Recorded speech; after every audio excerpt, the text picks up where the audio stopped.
Hello everyone, welcome to our YouTube channel. Start करेंगे आज हम यूनिट 9 जो कि है समेकित, एकीकृत, अधिगम और शिक्षण प्रक्रियाएं। यानी कि हम इंक्लूसिव एंड इंटीग्रेशन एजुकेशन के बारे में या इंक्लूसिव एजुकेशन लर्निंग के बारे में हम इस यूनिट में पढ़ने वाले हैं। काफ़ी इंपॉर्टेंट यूनिट है, इंपॉर्टेंट तो सभी कुछ है पढ़ने के लिए। वही स्टार्ट करेंगे फिर हम यूनिट 9 के साथ बिना किसी देरी के। और और क्या है, अगर कोई आपका डाउट वगैरह रहता है आप कमेंट में पूछ सकते हैं। पीडीएफ का लिंक आपको डिस्क्रिप्शन में मिल जाएगा। और बाकी आप टेलीग्राम चैनल ज्वाइन कर लीजिएगा, उसी के नीचे इंस्टाग्राम का लिंक मिल जाएगा। चाहे तो आप उस वहाँ भी फॉलो कर सकते हैं, वहाँ पर भी आप मैसेज कर सकते हैं। एक आध महीने में तो देख लूँगा मैं आपके मैसेज। ठीक है, चलो स्टार्ट करेंगे। सबसे पहले हम बात करें समेकित अधिगम की अवधारणा है। समेकित मतलब वही इंटीग्रेटेड है आपका।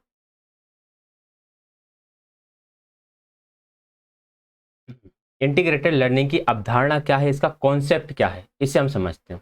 देखो होता क्या है, मैं समझाता हूँ आपको। थोड़ा और जूम करेंगे। अब ठीक है, थोड़ा और कर लेते हैं।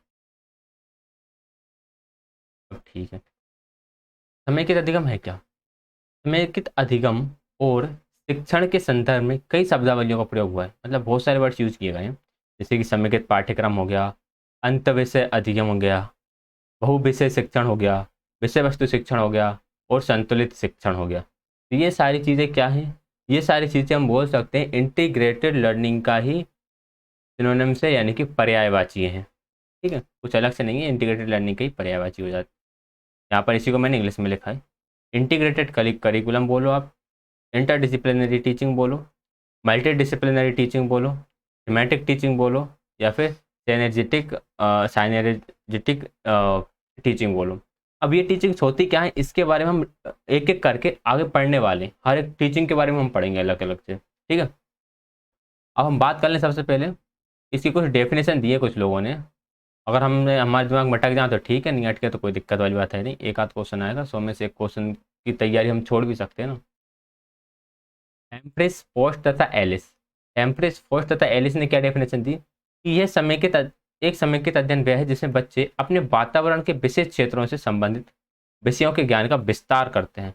अपने वातावरण के विशेष क्षेत्रों से संबंधित विषयों के ज्ञान का विस्तार करते हैं। अलग अलग क्षेत्र में जो सब्जेक्ट है, मैथ है, साइंस है, आपका एसएसटी है, इन सब को अध्ययन करके आप ज्ञान का विस्तार कर रहे होते हो।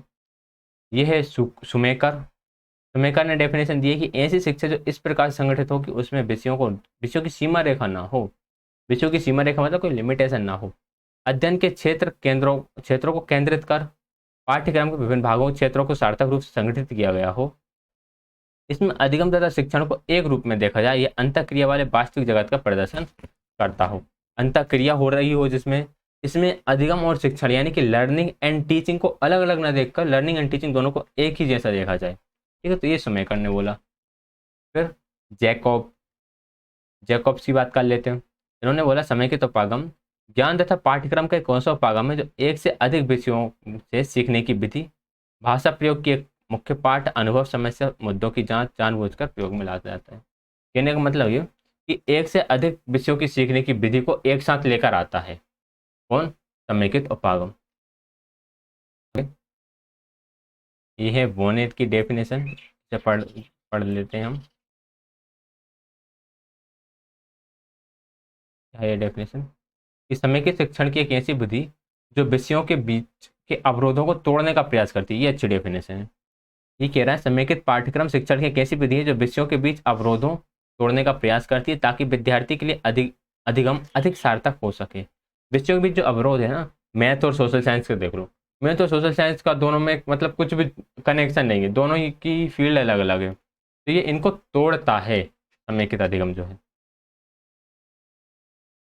विचार ये है कि शिक्षण कुछ बिंदुओं को लेकर किया जाए।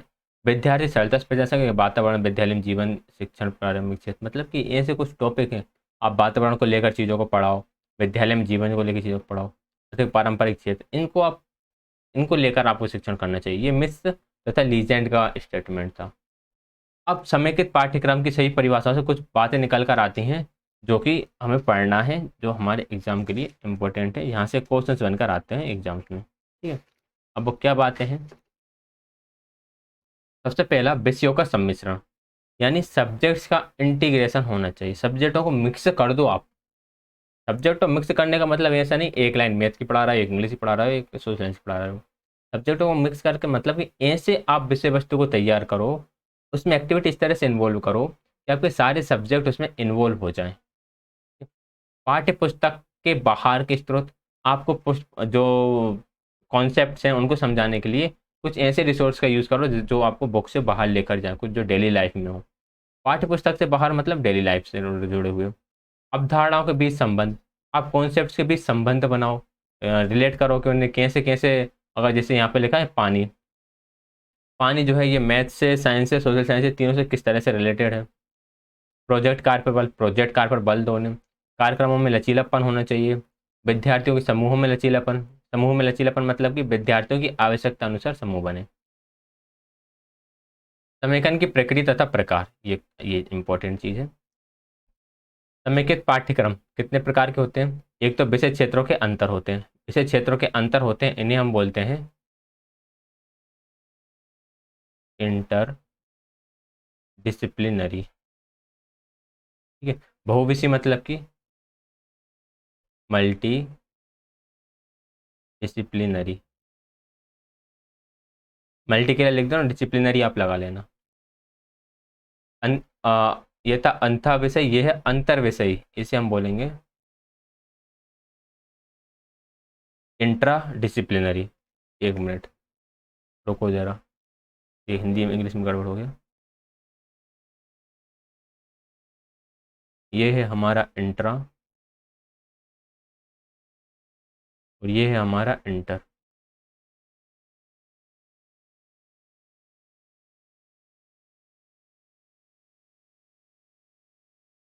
ये है इंटर डिसिप्लिनरी। और बहिर्विषय को बोलते हैं हम ट्रांस डिसिप्लिनरी। ये हो गया ट्रांस डिसिप्लिनरी। ये चार तरह की चीज़ें हैं और इन चारों के बारे में हम आगे आगे पढ़ेंगे कि इनमें डिफरेंस क्या है, क्योंकि यहाँ के डिफरेंस से एग्जाम में क्वेश्चन बन सकते हैं। ये पढ़ लेना आप डेफिनेशन छोटी सी। अब विषय क्षेत्रों के बीच समेकन, विषय क्षेत्रों के बीच समीकरण मतलब कि दो अलग अलग विषय हैं। कौन से? अच्छा ये वो वाला है, बीच वाला देखना सबसे पहले, जिसमें हम बहुविषयीय और अंतर विषयीय पढ़ने वाले हैं। अंदर समीकरण आप देख लेना। हमारा आगे इसमें बहुविषयीय समीकरण जिसे हम बोलते हैं मल्टी डिसिप्लिनरी इंटीग्रेशन। इसमें क्या होता है?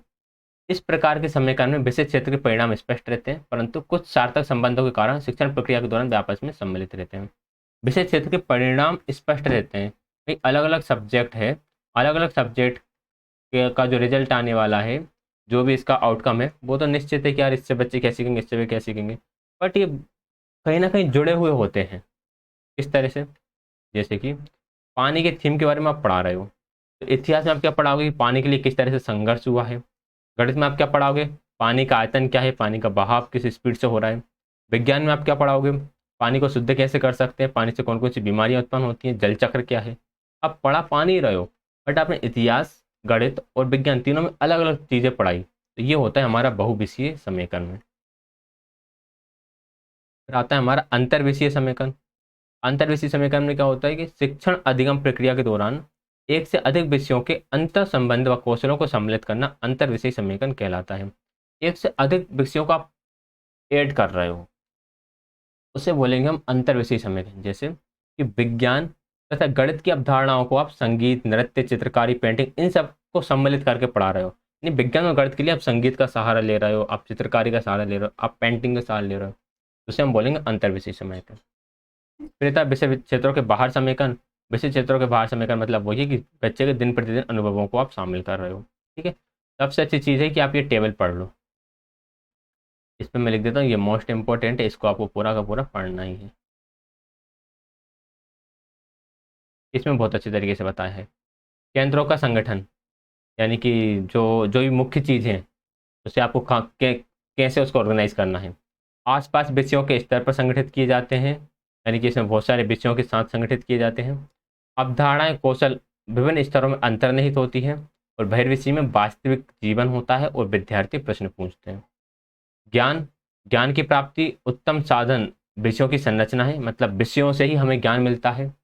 यहाँ पर अवधारणा तथा कौशल द्वारा ज्ञान मिलेगा। यहाँ पर संपूर्ण ज्ञान अंतर संबंधित होगा। यहाँ पर एक ही उत्तर, एक सत्य। सामाजिक रूप से ज्ञान का सृजन, कई उत्तर, ज्ञान अनिश्चित होता है आपका। तो ये जो पॉइंट है, ये पॉइंट ज़्यादा इंपॉर्टेंट है।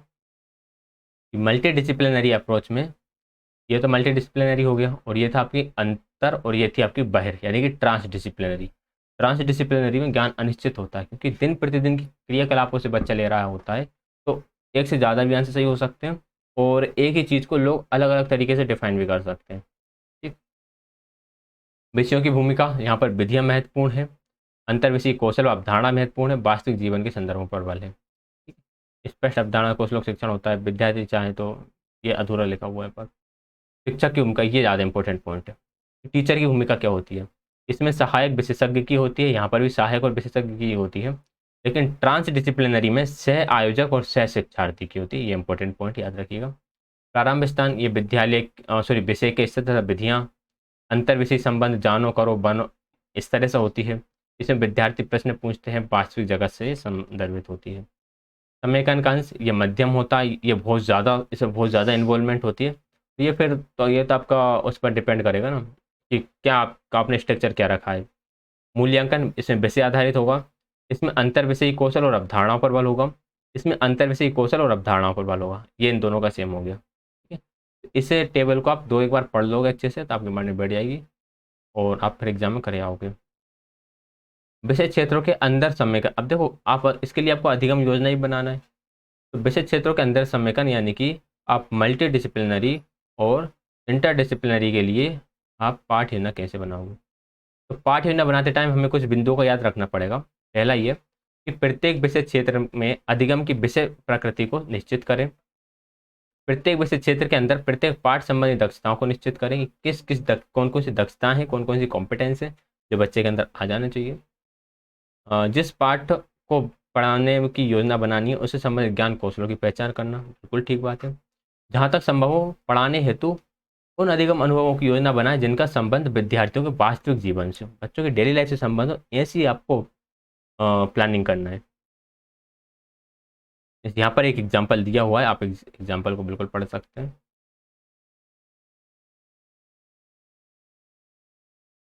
विभिन्न विषय क्षेत्रों में समेकन, बहुविषयीय समेकन।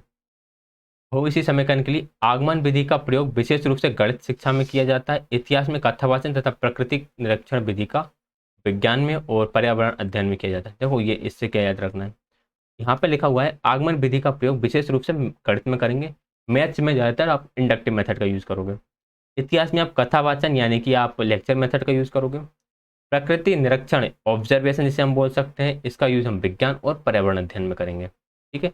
तो यहाँ से क्वेश्चन बन सकता है कि यार आप इंडक्टिव मेथड का सबसे ज़्यादा यूज़ कहाँ पर करोगे, तो आप मैथ्स में करोगे। इसी तरह से चारों के लिए क्वेश्चन बन सकते हैं। आगे आएगा क्या है, समेकित पाठ योजना बनानी तो कुछ बिंदुओं पर हमें चर्चा करनी होती है। ठीक है। विषय विशेष के अधिगम प्रतिफलों को ध्यान में रखकर एक से अधिक विषय के पाठों, थीम, मुद्दे, मुख्य विचार तथा अधिगम प्रतिफलों को हमें एक साथ जोड़ना है। ज्ञान तथा कौशलों को एक विषय क्षेत्रों द्वारा सीखा जाता है, परंतु ये विभिन्न पाठों के मध्य, थीम, मुख्य विचारों से भी संबंध रखते हैं। कौशलों को एक विषय क्षेत्र के साथ सीखा जाएगा, लेकिन ये अलग अलग पाठों से संबंध भी रखेंगे ये। ठीक है। प्रत्येक विषय क्षेत्र में अधिगम की प्रभावी विधि तथा भिन्न प्रकृति को सुनिश्चित करें। अधिगम का शिक्षण को समेकित करते हुए विभिन्न क्षेत्रों की अवधारणाओं सम्मिलित करने की संभावनाओं को जांचें, और विद्यार्थियों को विभिन्न विषय क्षेत्रों के संबंधों को समझने हेतु मार्गदर्शन करें। ये जस्ट पढ़ने की चीज़ें हैं। यहाँ पर एक और इन्होंने बताया है कि आप भाषा, पर्यावरण और अध्ययन व गणित, भाषा, पर्यावरण, अध्ययन व गणित, इनकी अवधारणाओं का आप कैसे समावेश कर सकते हैं, इनको कैसे आप इंक्लूड कर सकते हो। अरुणी की कथा के बारे में उन्होंने बताया। देखो अरुणी की कथा सुनाओगे तो भाषा से क्या होगा, कहानी का उच्चारण बच्चे सीखेंगे, प्रश्न बनाने सीखेंगे, कविता देकर कहानी करना सीखेंगे। पर्यावरण में विभिन्न मौसम में किस तरह की वर्षा होती है, अरुणी की कथा सभी ने सुनी होगी ना, वर्षा के मौसम में कौन कौन सी फसलें उगाई जाती है, ये आ जाएगा। गणित, फसलों की खेतों की ज्यामिति, आकार, जल के मापक का डिब्बा, वस्तुओं द्वारा घटा करना, इस वजह से। अंतर विषयी समाकलन, विषय क्षेत्रों के बीच समाकलन, इसकी आपको जब आपको पाठ योजना बनाना है तो ये पॉइंट दिए हुए हैं, आप इनको जस्ट पढ़ सकते हैं। कोई ज़्यादा चेंजेस नहीं है, लगभग सेम ही होते हैं ये। बहिर्विषय समय के देखो विषय क्षेत्रों से बाहर है तो आपको क्या करना पड़ेगा, अपने कक्षा के प्रत्येक विषय संबंधी दक्षताएं प्रतिफलों की सूची जो साधारणतः पाठ्यचर्या में उपलब्ध होती तैयार करना है। इसके बाद मोस्ट इंपोर्टेंट सेकंड पॉइंट है कि नियमित अंतराल के साथ पाठ्यगामी से क्रियाकलापों की योजना बनाएं। स्थानीय त्योहारों में सहभागिता, महत्वपूर्ण सामाजिक तथा सांस्कृतिक कार्यक्रमों का अवलोकन, स्थानीय बाजार, अन्य महत्वपूर्ण स्थानों संस्थाओं का भ्रमण, विद्यालयों में विभिन्न सांस्कृतिक गतिविधियों का संचालन, खेलकूद वगैरह, ये सारी चीज़ें हम स्कूल में आयोजित की जाती हैं। इनका लाभ क्या है? इनका लाभ यही है कि बच्चा अपने समाज से, अपनी संस्कृति से और ज़्यादा जुड़ता है। वह अपने समाज संस्कृति के प्रति जागरूक हो जाता है कि हाँ मेरे समाज में ये चीज़ें चलती हैं। इससे जस्ट आपको पढ़ने का है। आप बस ये याद रखना, बहुर बहुर भी समाकरण मतलब कि आप सब्जेक्ट्स को रिलेट कर रहे हो एक दूसरे से, मतलब सब्जेक्ट को आप बाहरी जीवन से जोड़ा हो, दिन प्रतिदिन क्रियाकलाप को जोड़ा हो। पुस्तक है, पुस्तक के शिक्षण की सुविधा हेतु क्रमानुसार संयोजित रहती है, न कि अधिगम में सुविधा हेतु। तो पुस्तक किस में सहायता करती है? पुस्तक शिक्षण की सुविधा हेतु होती है, अधिगम की सुविधा हेतु नहीं होती। पुस्तकों की विषय वस्तु अधिकतर सैद्धांतिक, अमूर्त, काल्पनिक अनुभवों पर आधारित होती है और शिक्षार्थी के वास्तविक अनुभवों को शायद ही कभी संबंधित हो। तो इसलिए पुस्तकों के कुछ लाभ हैं और कुछ सीमाएं हैं। ये लाभ सीमाएं एग्जाम में हमारे आ सकते हैं। अगर हम लाभ की बात करें तो एक पाठ्य पुस्तक को पाठ्यक्रम के रूप में प्रयोग किया जाता है। पाठ्य पुस्तक को पाठ्य उपयुक्त तथा रुचिकर शायद ना हो, पाठ्यक्रम के रूप में प्रयोग किया। अच्छा, लेकिन पाठ्य पुस्तक हो सकता है यार इतनी उपयुक्त ना हो उस सब्जेक्ट के लिए, उसमें इतना इंटरेस्ट बच्चों को ना आए। कुछ विद्यार्थियों को ध्यान केंद्रित करने हेतु तो पाठ्य पुस्तकों की आवश्यकता होती है, बिल्कुल सही बात है, नहीं तो वो उन्हें पता ही नहीं रहेगा हमें पढ़ना कहाँ से है। लेकिन यहाँ पर क्या हो सकता है कि वास्तविक मुद्दों को बिगाड़ कर प्रस्तुत कर सकती हैं पाठ्य पुस्तकें। ठीक है, वास्तविक मुद्दे जो हैं उनको थोड़ा चेंज कर कर सकती हैं, समस्या उत्पन्न कर सकती हैं। पाठ्य पुस्तक के समय निर्देशक का कार्य करती हैं। पाठ्य पुस्तकों के अधिगम पैटर्न ज्ञान के धारण में सहायक होते हैं, मतलब जो उसमें पैटर्न दिए हुए होते हैं वो आपको हेल्प करते हैं कि आपको ये चीज़ें इस तरह से अपने माइंड में रखनी है। पाठ्य पुस्तक के विद्यार्थी की व्यक्तिगत शैली के लिए उपयुक्त ना हो। हाँ, ये हो जाता है कि हर हर एक व्यक्ति, क्योंकि पाठ्य पुस्तक व्यक्तिगत नहीं लिखी जा सकती, क्योंकि हर एक व्यक्ति के लिए अलग बुक कैसे लिखोगे आप? ठीक है, तो पाठ्य पुस्तक पूरे एक समूह के लिए लिखी जाती है। तो यहाँ पर हो सकता है कि व्यक्तिगत अधिगम शैली को प्रभावित करे। रेडीमेड अधिगम सामग्री प्रदान करती है, अधिगम सामग्री की खोने की जरूरत नहीं है, आपको मिल जाती है। शिक्षण की रचनात्मकता पर रोक लगाती हैं। विषय विद्यार्थी पाठ को समय से पहले तैयार कर सकते हैं। यहाँ पर चलो वो यहाँ पर ये वाला पॉइंट में से, मतलब यहाँ पर कम पॉइंट है, यहाँ पर ज़्यादा पॉइंट है। विद्यार्थियों को बिना पाठ्य पुस्तक के साथ अव्यावसायिक प्रतीत होता है। बिना बुक को से लगता है कि यार मैं कहाँ जा रहा हूँ, ऐसे तो हम खेलने भी जाते हैं।